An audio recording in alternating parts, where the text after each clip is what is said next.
Many people know that the Cold War was a huge indirect conflict between the United States of America and the Soviet Union during a large part of the 20th century. But what people may not know is who various countries sided with during this international standoff. So, for today's video, why don't we take a modern-day map from 2020 and slowly transform it into a Cold War map while demonstrating what side different countries were on, so that we can see just how different it looks. Investigating proxy conflicts, border changes over time, as well as NATO and the Warsaw Pact in the year 1980. Speaking of NATO, let's get some of the easily classified countries out of the way. The United States of America was and still is the most powerful member of the NATO coalition, while also having been one of the two great powers in the conflict between democracy and communism. So we'll classify them as the darkest blue we've got. That's also the color we'll be using for the United States' closest allies on the world stage, NATO, which included Canada, the United Kingdom, France, including their territory of French Guiana in South America, Italy, Portugal, Luxembourg.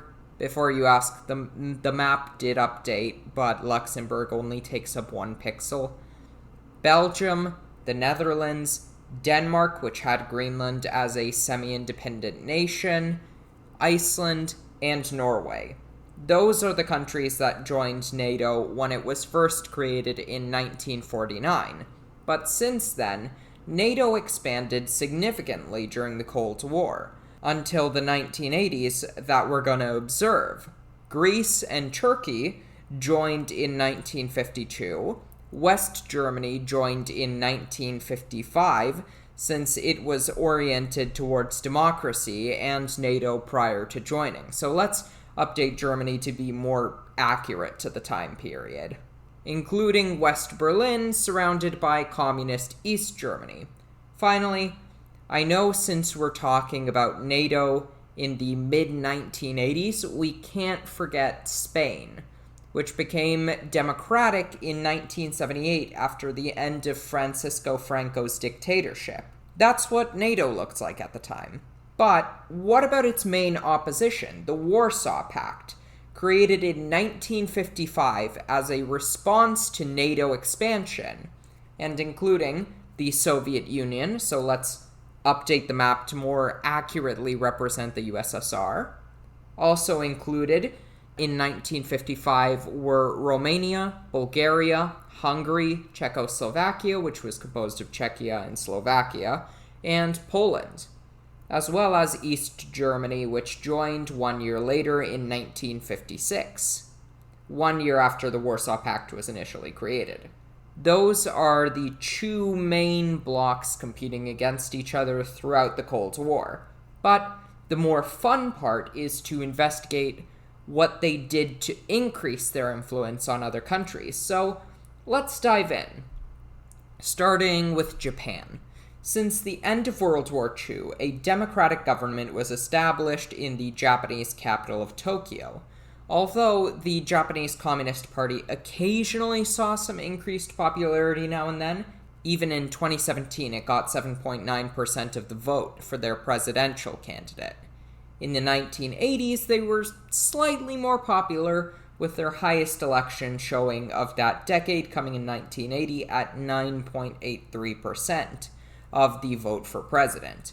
But these percentages were never enough to seriously question Japan's collaboration with NATO, so I'll classify them as a strong ally, a slightly lighter blue than NATO.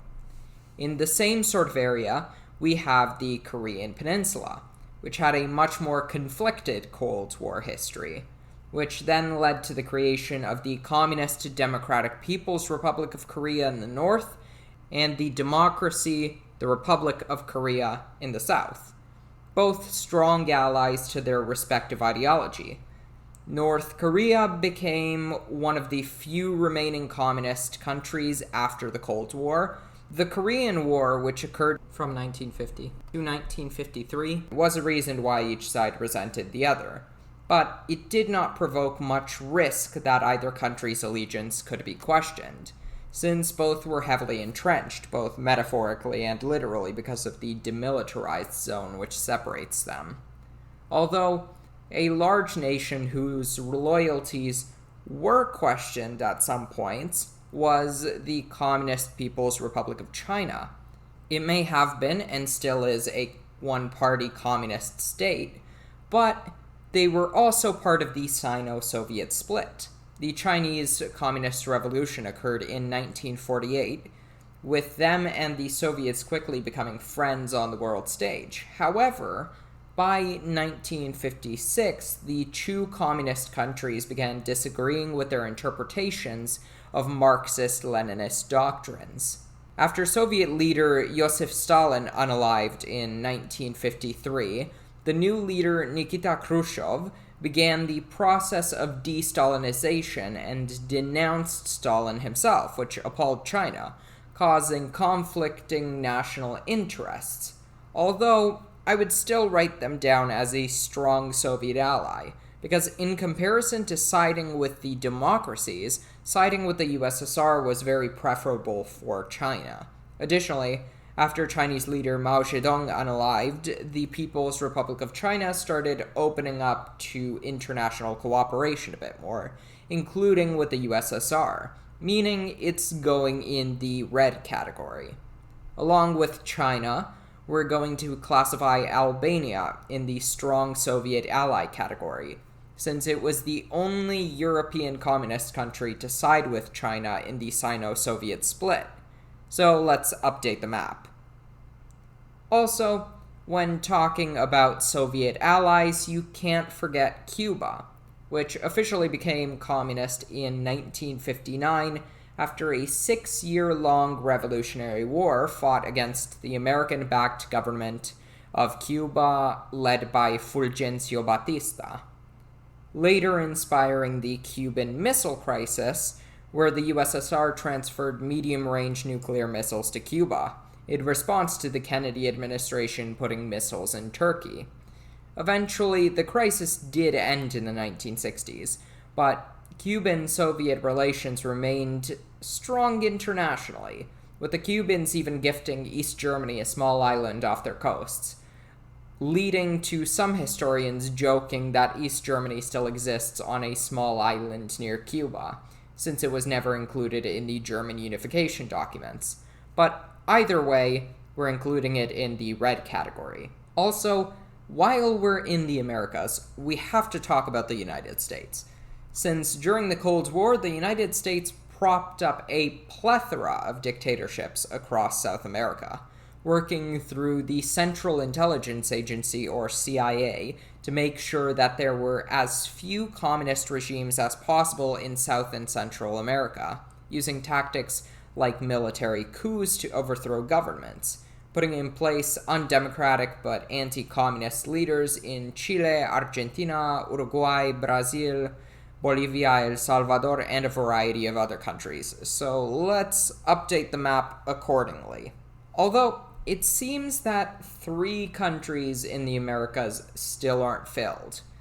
There are exceptions. Nicaragua is one of them, since a socialist political party known as the Sandinista National Liberation Front succeeded in the Nicaraguan Revolution of 1979, soon aligning itself with the Soviet Union to prevent direct American intervention. Although the Sandinistas still experienced significant problems when the Americans began supporting an anti-communist group of rebels known as the Contras, most infamously known for the Iran-Contra scandal, which I'll explain in short. US President Reagan wanted to help the Contras, but the United States Congress didn't let him, since it was found that a good chunk of Contra's funding came from a certain sniffy dust, whose name I'm not allowed to say on YouTube. But certain members of the government still wanted to help them, so when Iran took some American hostages, the United States provided them weapons in return to get the hostages back, taking some of the money used to buy those weapons and secretly giving it to the Contras, which led to a big scandal. But nonetheless, due to the opposition to the Sandinistas, which did exist, I would classify the country not as a strong red ally, but a lighter pink. Two other less prominent situations in which countries were only American aligned were Guyana and Suriname, which held a slightly more neutral standing in the Cold War, so let's classify those as light blue. Now, let's blaze through a few more easily classified countries. Australia and New Zealand leaned heavily democratic, so did Austria. Ireland did as well. Sweden, Finland, and Switzerland all tended to lean somewhat anti-communist, although not as heavily. Now, for the last major region in Europe, the Balkans, or more specifically, the region that was Yugoslavia at the time, the Socialist Federal Republic of Yugoslavia was a communist country, but it decided not to take part in the Soviet Union's Warsaw Pact, instead signing on to the Balkan Pact to hopefully prevent a Soviet invasion. It signed this pact with Greece and Turkey, which were both in NATO, although it did commonly vote with the Soviet Union on the international stage, leading us to classify it as a pink Soviet-leaning country. Oh, also, it seems we accidentally picked a slightly older map, which is why Montenegro looks like it's part of Serbia. Sorry about that. Okay, looking at the map, it seems we're done with North America, South America, and Europe, although one continent still seems untouched. Africa was a region of significant variation during the Cold War, with the United States propping up regimes like Zaire, Somalia, which switched sides from pro-communist to anti-communist, then went to war with Ethiopia, which was a Soviet ally, which included Eritrea at the time. Other American allies included South Africa, which had Namibia in it, Botswana, Kenya, Malawi, Morocco, and Côte d'Ivoire. Soviet allies in Africa included the Republic of the Congo, Angola, Mozambique, and Zimbabwe. Apart from those strong allies, the rest of Africa tended to lean moderately, shifting on a case-by-case issue basis, but generally looked somewhat like this. Continuing on to the Arabian Peninsula and Middle Eastern areas, we find the conflict between Saudi Arabia and Iran. The latter supported the Soviets, and the former supported the Americans. Some more American allies included Oman, the United Arab Emirates, Qatar, Kuwait, Jordan, Israel, Lebanon, and Cyprus. Meanwhile, Yemen acted as a proxy war between the Western-aligned Republic of Yemen against the Eastern-aligned People's Democratic Republic of Yemen. Also, Syria and Iraq were Soviet-aligned. Cold War-era Afghanistan could be described to some extent as the Soviet Union's Vietnam situation, where they attempted to keep control of it, but there was always rebel groups fighting against them, which is why we'd classify it as a Soviet-leaning country rather than a Soviet ally. Next up, Southeast Asia typically was split somewhat evenly. Indonesia, Papua New Guinea, Malaysia, Brunei, the Philippines, and Thailand leaned towards America, but not a ton in the 1980s. Taiwan, which had been kicked from mainland China back in the 1940s, was a strong American ally. Also, while we're back at China, we initially forgot to color in the Hainan province of China as a Soviet ally, so we'll do that now. Mongolia was a strong Soviet supporter. The Indian subcontinent tended to lean Soviet, although not strongly, except for Pakistan, which was an American ally. Fun fact, while we're in the region, Nepal is the only country in the world nowadays run by a democratically elected communist party. Just thought that would be fun to know. Myanmar leans somewhat towards the Soviets. Finally, following the Vietnam War, perhaps one of the most significant proxy conflicts in modern history, Vietnam, Laos, and Cambodia supported the Soviet Union. Laos and Vietnam being two of the last 5 remaining communist countries in the world. The Cold War was one of the most important eras in modern history, and its effects are still playing out, so hopefully this video left you more informed about it. If you enjoyed the video, please consider liking and subscribing for more content like it. We also have some further sources in the description if you're interested. Have a great day. Bye!